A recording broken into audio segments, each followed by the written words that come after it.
Hey guys, it's Coach Mihai with Fit A1C. Let's break it down.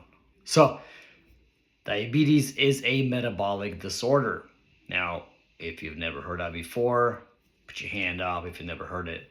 But here's the reality, it's not a one little thing. So, when you start talking about like your metabolism, you've done a lot of things that are questionable that have brought you to where you're at right now. So if you have a high A1C, if you're pre-diabetic, if you're somewhere between a range of like 5.7 to 6.4, that's pre-diabetes. If you are over 6.4, so like 6.5 actually, and on up, you are a type 2 diabetic.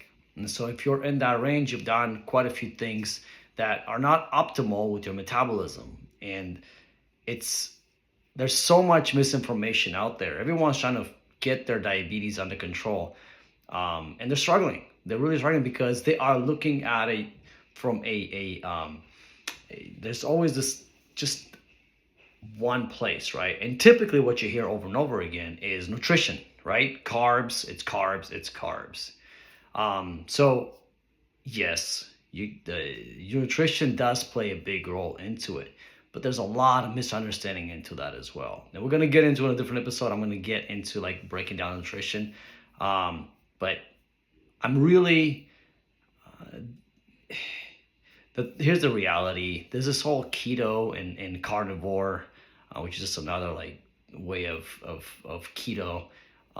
That is, it's a band-aid. It's something that, like, of course, if you've been eating donuts and theoretically a slice of bacon is better than donuts, that doesn't mean that bacon's good for you.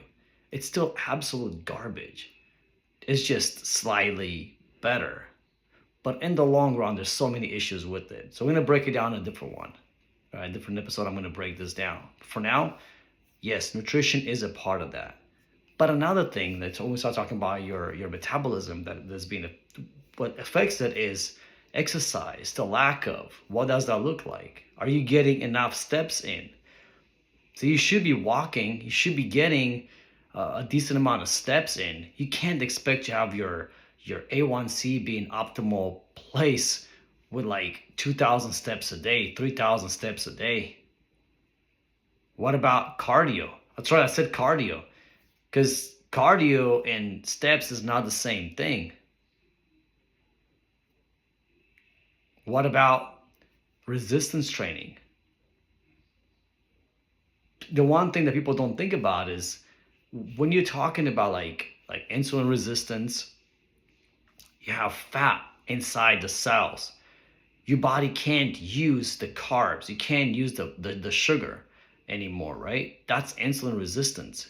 Your cells are resistant to it because now you have fat trapped inside of it. So how do we get rid of all these things? Exercise, you guys. Exercise makes a big difference. You got to get your muscles working. What about your sleep? Sleep is important. You can't get by on 4 to 5 hours of sleep. What about stress management? So all these different things come into play. So when we start talking about your dealing with type 2 diabetes, here's the reality. It's really hard to have something perfect. So if you're trying to control it with like a perfect diet, you're going to fail.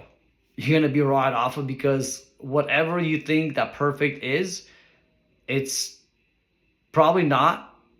But B, it's really hard to maintain. So yeah, you can get things better. You can maintain it for a while. But eventually, if the only thing you've got going for you is the fact that you are eating